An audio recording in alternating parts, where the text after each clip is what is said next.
What's up, everybody? If you're not already a member, please like, comment, and subscribe to this channel, and also hit that bell icon. If you're already a member, please share the content on this channel. My social media is at Instagram at marcus.speaks.podcast and at Facebook at marcusspeakspc. You already know my motto. I'm here just to save one relationship at a time and one mind at a time. I'm your host, Marcus, and this is another episode. Marcus Speaks. What's going on, everybody? So today's topic is going to be about the angry black man in America, or why is the black man angry in America? And we usually make this as like a negative connotation in our society, the angry black man.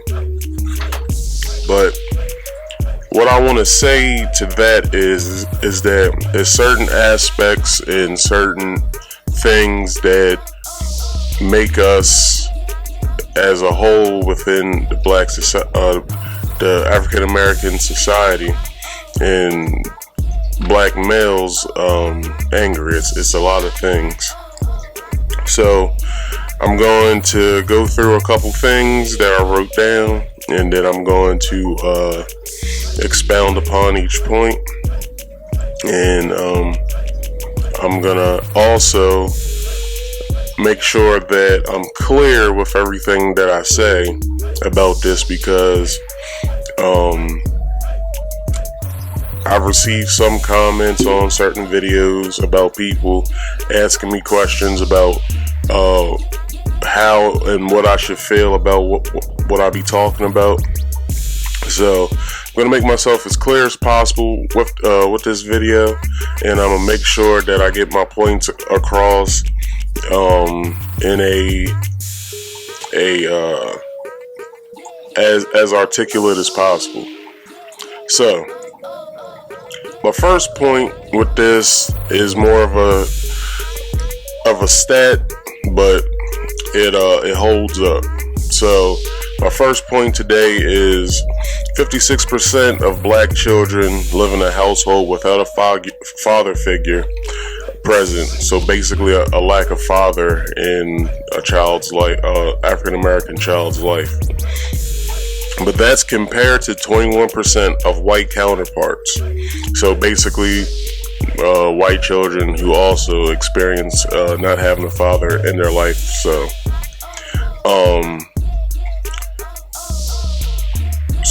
with that, I want to say that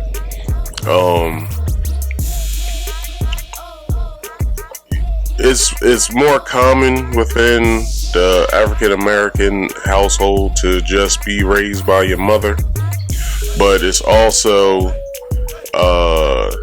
not ideal because of what's happening in the country. Only because because a child needs both the mother and the father in their lives to basically it's basic things that a mother and a father give a child to be able to be successful in life. So in order for a person to have the amount of male energy and the same amount in equal female energy within their lives, it helps them become a balanced person, but also it helps them problem solve and see how men and women handle problems, so when they grow up they can understand how to problem solve and stuff like that. So or it could be just that that a child with that doesn't have a father figure in the household is just angry that their father isn't around to raise them, which would be well, not my understanding. It would be what I went through when I was growing up. So, I grew up in a single parent household. My mother raised me. Barely saw my father. I can count basically on one hand how many times from the time I was born up until I graduated high school, how many times I saw my father. And I don't blame him anymore like I used to, but I've learned to, deal with what I went through or whatever, only because that my father was, I don't know, like my father basically was, okay, I'll say this. So a couple of my siblings and myself, we had like a family meeting with my dad. So we basically talked about how we felt and what we was going through in our lives by him not being there. So I don't think I told my brother and my sister this, but if you are watching, this is how I feel. So from looking at their lives compared to mine, I like I said, I grew up in a single parent household. So their mothers, they remarried or married another guy, so they got to get the they got to be yoked both ways by having a mother and a father in the household. So I kind of was jealous at that by knowing that, because I didn't get to experience that myself. And so with the meeting, they were crying just as well as I was by going through my past. It was kind of like a Iyanla Van Zandt type of deal where we basically had to get out everything and all of our feelings and stuff like that. And like, it was hard to talk about what I had to talk about to him. And I hope my dad had understood what I was trying to say, but within the grand scheme of things, I had to get out my part so I could basically cope and get on with that part of my life of me being that little boy that didn't have a father in his life and stuff like that. So with that being said, little boys, they go through a type of trying to find somebody or something that inspires them, such as like a father figure. So they basically look elsewhere for guidance. So that could be their favorite rapper, an actor, an athlete, a school teacher, a family member, a guy on the street,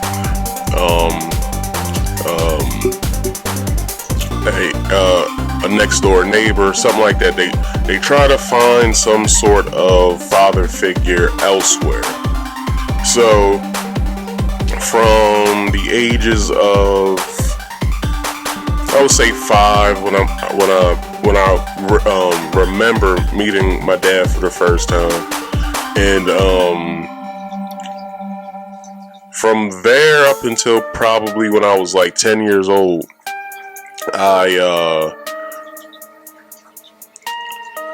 I looked at I looked at like all the TV dads as like a father figure to me. So like all the black TV dads, like Carl Winslow and Uncle Phil, and I looked at Martin as a father figure, only because like at the time I had big ears just like he did. So like I saw something within him that compared to me. So I started watching the show a lot as a child. I still watch it now, and you know, from being that little boy and having that experience of not knowing who your dad was up until I was about 5, and then, you know, not seeing him again for a while, like that kind of it kind of put a stranglehold on my growth as a child and also as a teenager. So at age 10, when I met my older brother for the first time, he was, I think he was 21 at the time. So he started coming around and coming to get me and taking me out and you know, getting to know me and stuff like that. And me and his relationship is, I would say, closer than what me and my father's relationship should be. But you know, we basically went through the same sort of experience. His is more, I would say my brother's is more traumatic from what he had to deal with. And it's not my place to speak on my brother's life. So if my brother's watching, if he wants to come on and we do like a part 2 on this, and we just talk about like our experiences within life and like how we felt, and, you know, go back to that little family meeting we had and what we were feeling or whatever, I'll welcome my brother on here. So also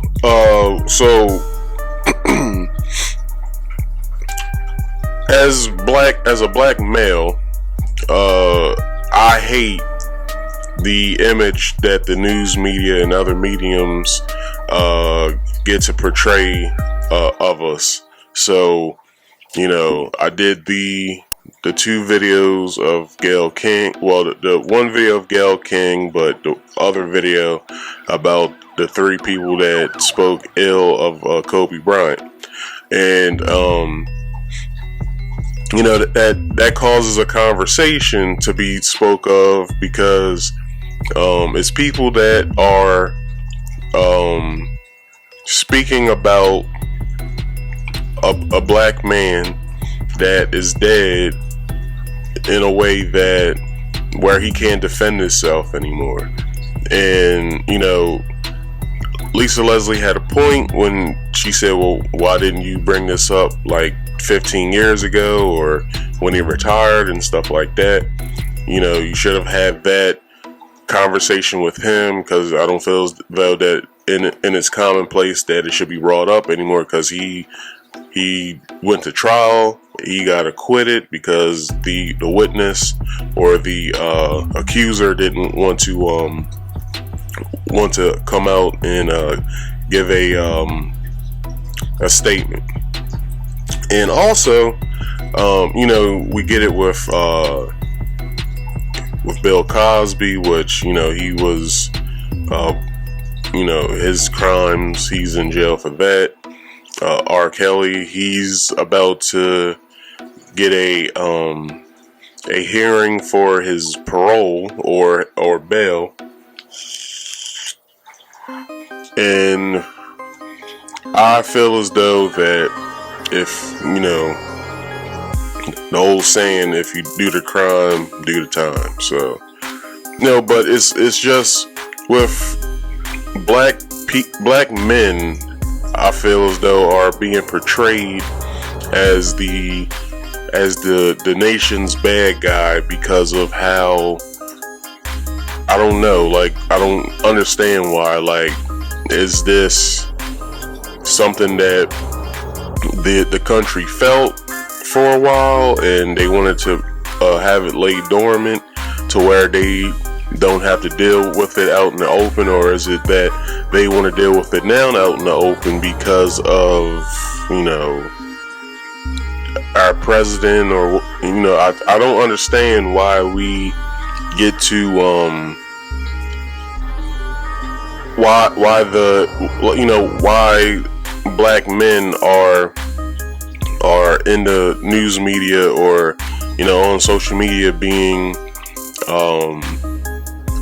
put out and put forth as a bad guy.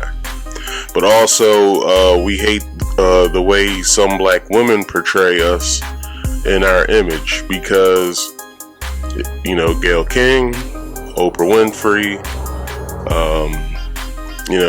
and probably just black women in general may take certain views of these people that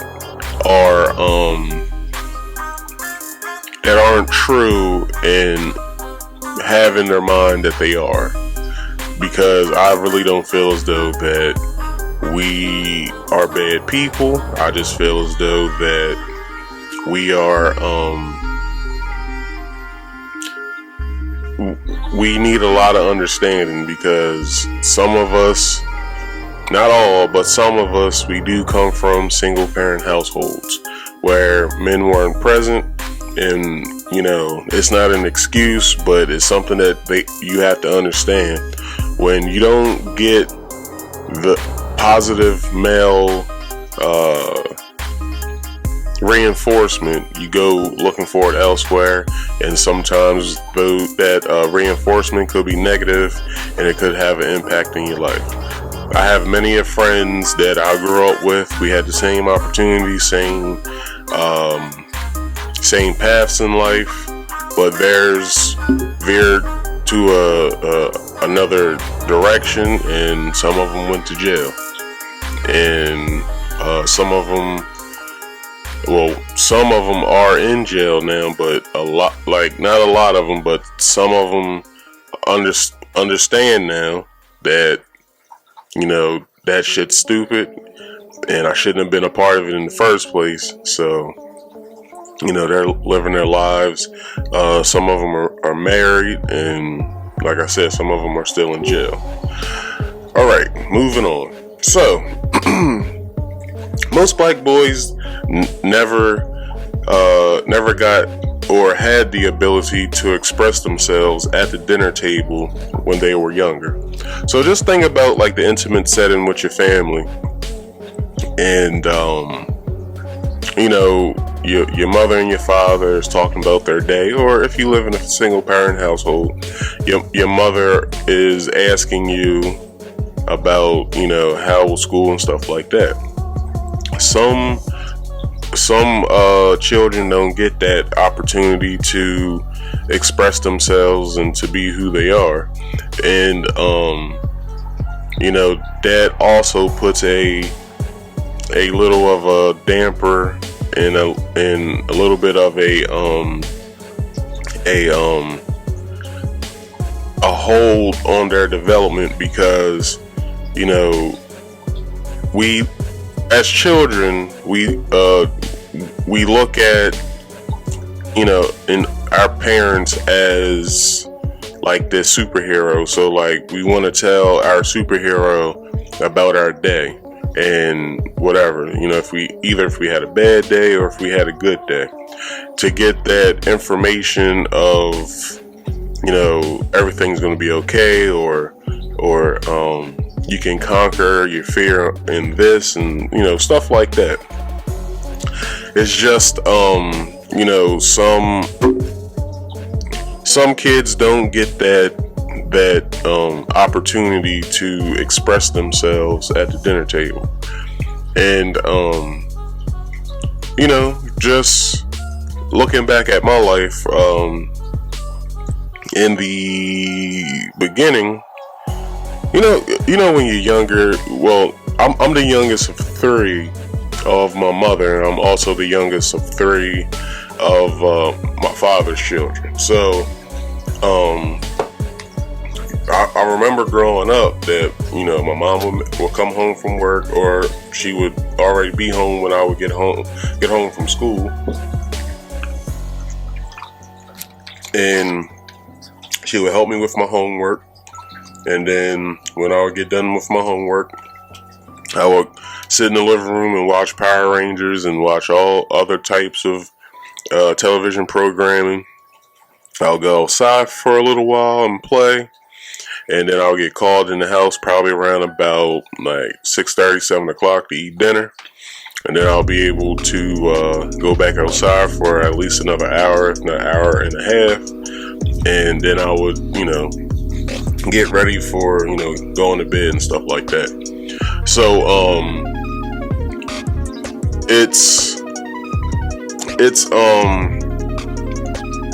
I feel as though that it's important for a child to be able to sit at the dinner table, because not only does a child get to express themselves, they get to understand and learn what communication skills are. So, also manners and stuff like that. So, you get to learn these things at the dinner table. So some black boys, and I would say black girls too, don't get the opportunity to be able to understand that experience. All right. So,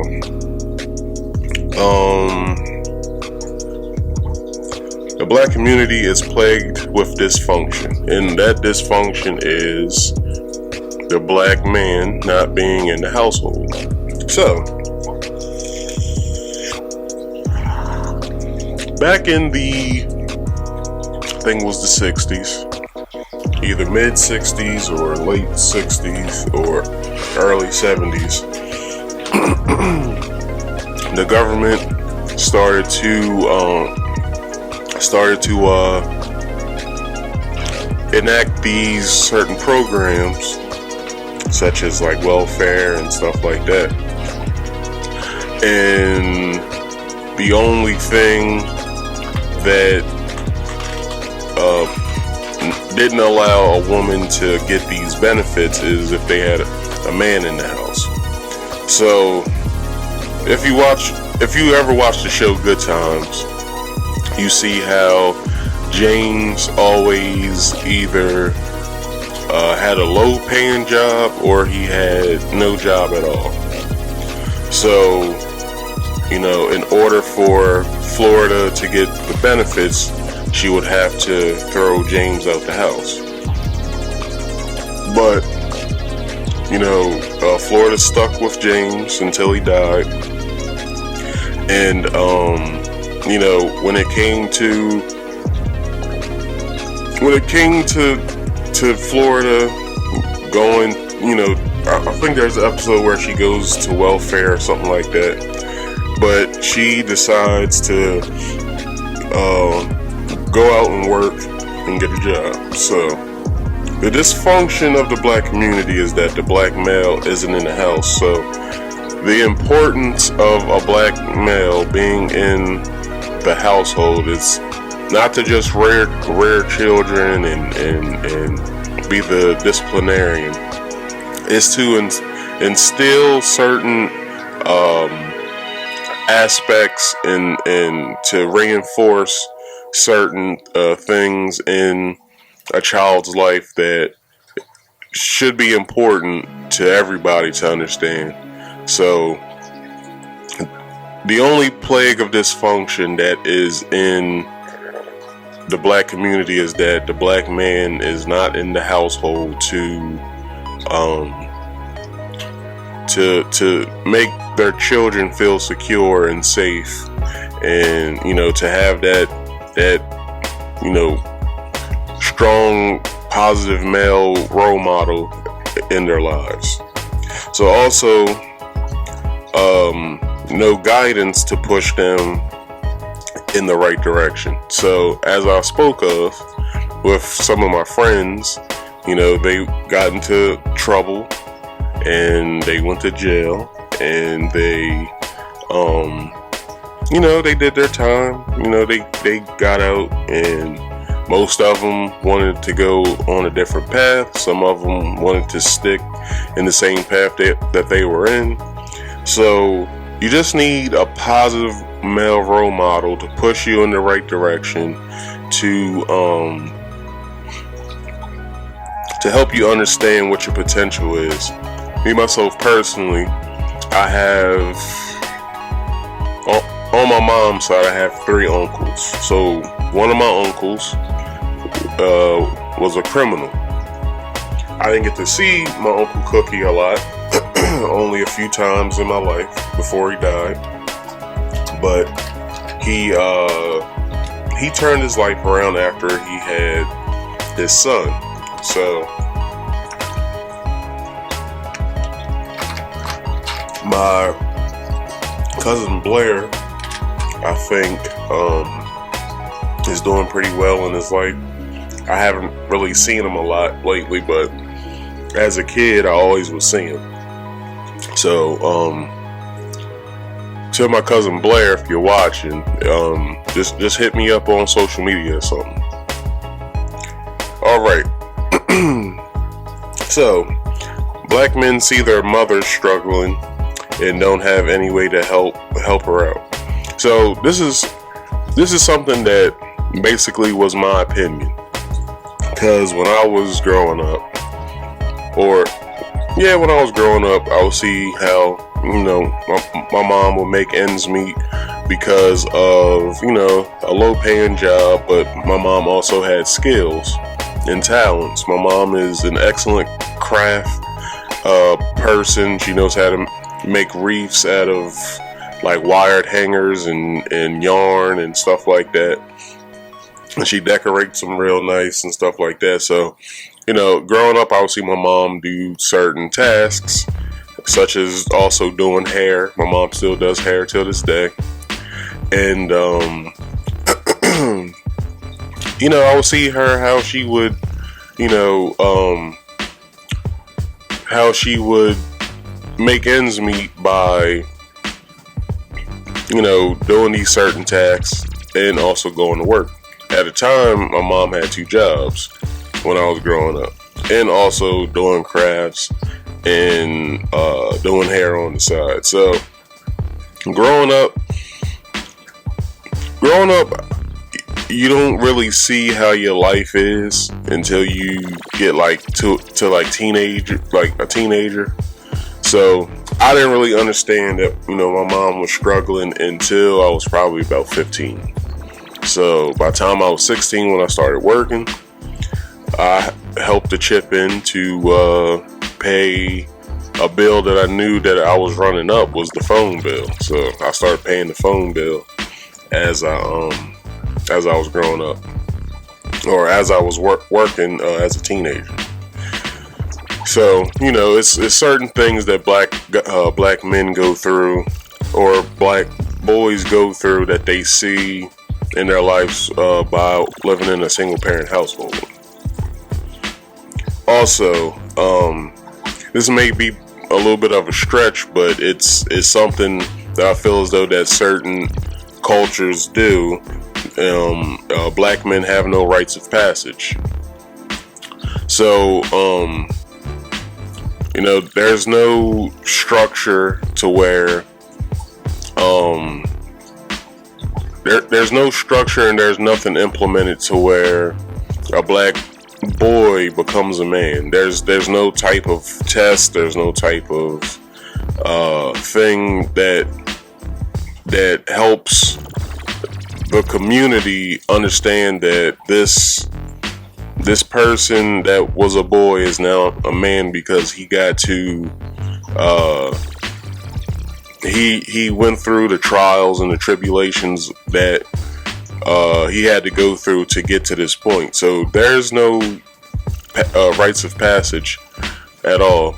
The rites of passage that black boys think is something that is common is that they go to jail, or they do a crime or whatever, or they go to jail as a rites of passage.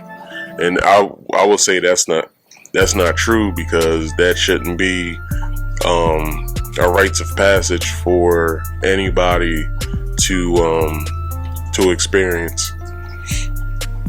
So with my point before, with the not being able to sit at the dinner table and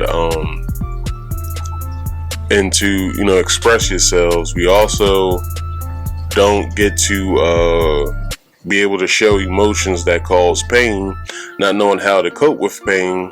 So black men self-medicate. That's with smoking, either with cigarettes or weed, drinking alcohol, or if it's too tough, drugs. So there's one person I knew that got on drugs because of some stuff that happened in his life as a child. And when you don't know, you don't know. And when you don't understand what's happening in somebody's life, you tend to not pay attention to it. So a kid that I knew died from drugs because of how his life was. And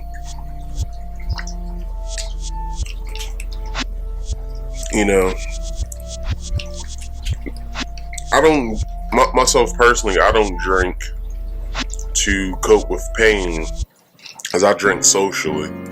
Basically, at bars and stuff like that. Like, I only have drinks twice a week, and that's only on Fridays and Saturdays. Come Sunday, I'm doing household chores such as like washing clothes and food prepping and stuff like that for the work week to come. So as black men, when we don't have the guidance, when we don't know how to experience certain emotional tribulations and trials, and we don't get to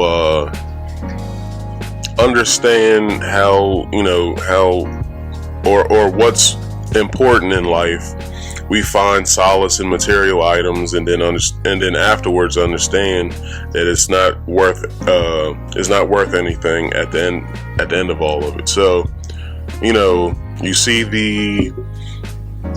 we basically see rappers, and they have the big chains and all the women and fast cars and stuff like that. We feel as though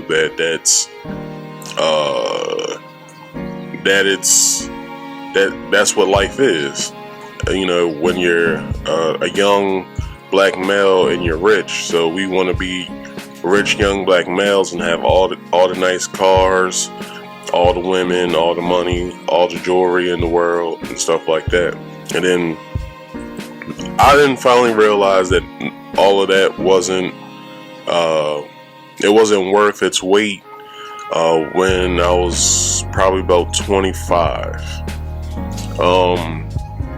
Only because I realized that, because when you understand that when you see these rappers either at like award shows and in their videos, you learn that most of the if not all of the jewelry that they're wearing, or the cars that they drive and houses that they own, are rented, because it's something that they have to do to portray an image to the people that they're balling and they got money.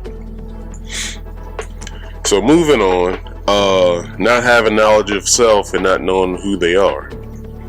So like I said, at 25, I realized that none of that stuff was important, because before the age of 25, but I understood at 25, but before the age of 25, I got knowledge of self. And I basically learned who I was as a black man, what my purpose on this earth was, and what I had to do to educate myself into further how to control myself and how to present myself. So now, if I ever had a family, I had certain aspects and stuff like that of how to protect and provide, and to be able to take care of my family. So when you have knowledge of yourself, of who you are and your surroundings and certain aspects of life, you start to understand that the things that you liked as a child isn't really worth, or it's not really worth, but it's not really common as you would like it as an adult. So there are unique obstacles that hold black men back from opportunities. So certain jobs, certain loans, and certain neighborhoods, if you want to get out of the hood or the ghetto and stuff like that, and and help, like I said, provide a good life for your family. So there's certain obstacles that black men have to go through, and there's certain unique obstacles that black men also have to go through, and that's where black men draw the line when it comes to them showing how they feel. So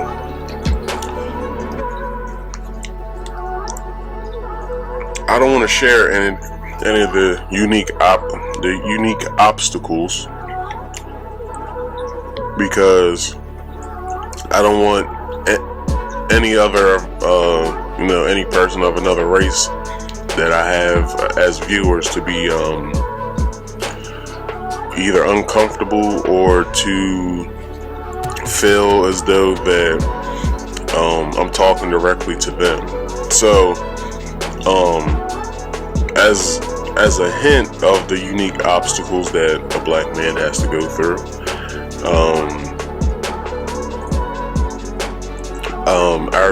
our skin frightens certain people, and that's all I'll say about that. But institutionalized racism play a part in all of this. So like I said, our skin frightens certain people. So not only our skin, racism within itself is an obstacle, because when we go to certain jobs and we want to apply, we don't know if we'll get picked to work at a place that we feel as though that we'll make decent amount of money at, so we can help provide for either our families or just ourselves to keep pushing and to survive. That when we don't get those opportunities, and we ask why, if the person cares, ask why, it's usually a beat around the bush type of scenario where they won't actually tell you why you didn't get picked. They'll just say that you're either underqualified, overqualified, or you don't have the particular amount of experience that they're looking for. So you get those certain individuals who go elsewhere to try to earn money. So people fear that black men as a criminal, a savage, or a non-desirable of society. So let's take a look back. So Back in 2014, I think that's when Mike Brown, when we first got national coverage again of a black male being gunned down by police officers. So they try to paint the picture as that Mike Brown was a criminal, such as him trying to go into a store to steal cigarettes and stuff like that, and whatever. They try to paint a picture that he was savagely strong arming a clerk and stuff like that, and basically bringing up his father's criminal history. Well, no, that's what they did to Tamir Rice. So Tamir Rice's father's criminal history got brought up after Tamir Rice was gunned down by a police officer. So we get a negative connotation, and that goes back to my point in the beginning with being portrayed in media. Like, we get portrayed in media as criminals and savages and stuff like that, and that's something that really makes us angry, because not all of us are like that. Some of us are, but not all. But it's only because it's what you learn in certain situations when you're living in poor quality conditions. So you just learn how to survive and to get how to get ahead. So also having racists control the past, the present, and the future of us, like controlling where we live, controlling what schools we go to, controlling where we can be, stuff like that. Like, some people may say, well, it's not racist because you might need a certain amount of money to live in certain areas, but that's not true. It's basically being able to be qualified. It's basically being able to qualify to be someplace or whatever. We also hate being racially profiled. That's something that black men get a lot, and it's something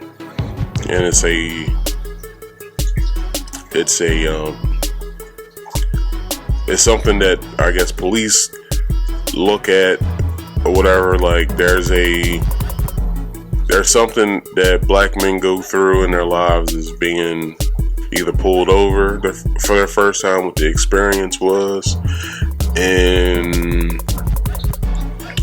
or being stopped on the street, being racially profiled. And the thing is, it's a black male between the ages of 18 to 35, between pounds of, I don't know, 200 and 300 pounds or something like that. So it's a big blanketed thing that I guess police go by or whatever to apprehend certain suspects that are African American descent or whatever. Being harassed all the time in the streets while minding our own business. So, like I said, racial profiling.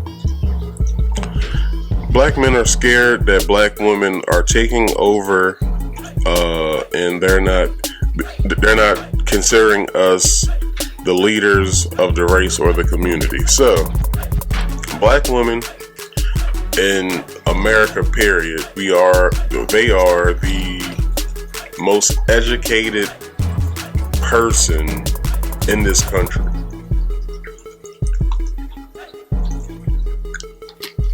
The most educated in this country. And as we see with certain with certain jobs and stuff, like, there's more African American female CEOs now there's more African American female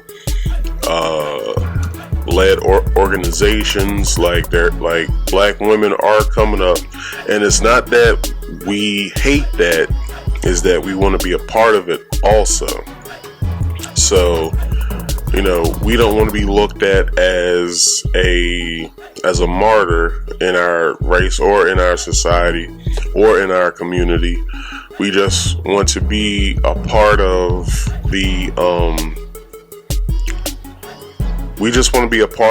upliftment of our race as well, along with the black woman. And there's a saying that the Nation of Islam says, and it's no nation shall rise as high as its woman. So,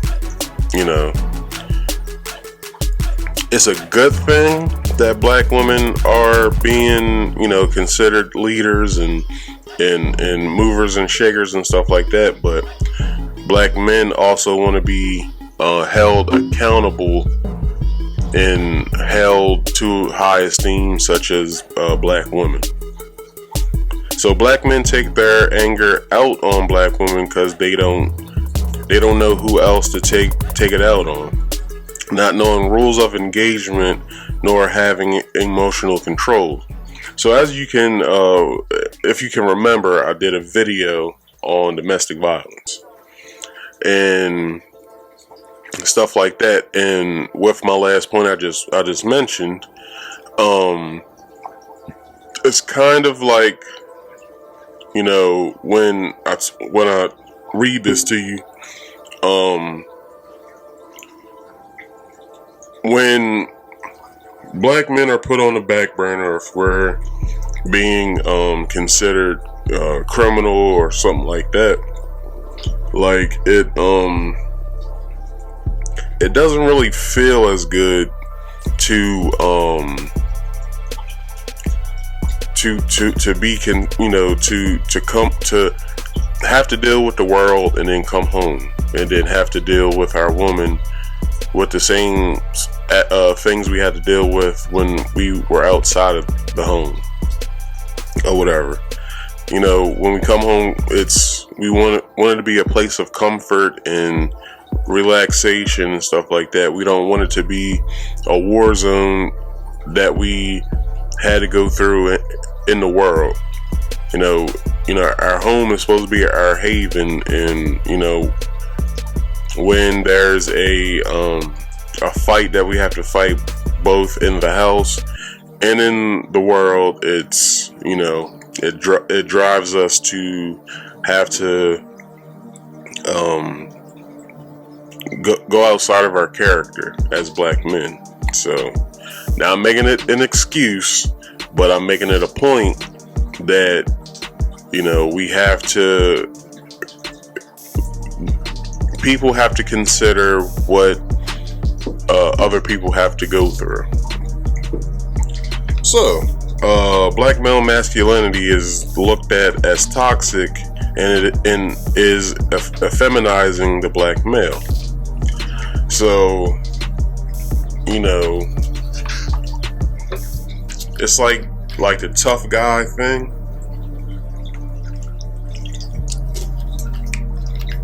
Black men who lived in single parent households, that's what we learned, that's how we have to act, because anything else is girly, and now it's considered toxic. But to us as black men, it's not. Like, it's just something, depending on where we come from and stuff like that, that's how we have to act, and that's how we have to deal with our environment and stuff like that. Like, it's not an act, it's just how we have to be considered strong. So also, just because we had a black president doesn't mean that black men are okay here in America. Like, you know, we had President Obama, and we basically went through a lot of hell during that time. Well, basically more during the end of his term. And it's not like I'm blaming him for anything, but we did go through a lot of hell during the end of his term, and it's still systemic till now with Trump being president. And yeah, man, like it's we're still not okay yet. We're still not at that aspect of life where we can be considered, where we can take the reins of our own lives and our own dealings of how we go through life. Like, we still need just a little bit of help until we can get to that point.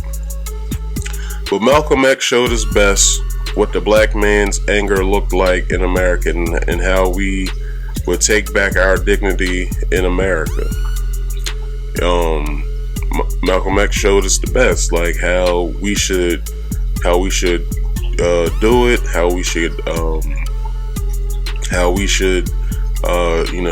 make sure how we treat our women, our children, the people around us, and stuff like that. Like, that's what Malcolm X taught us as black men, how to go through life.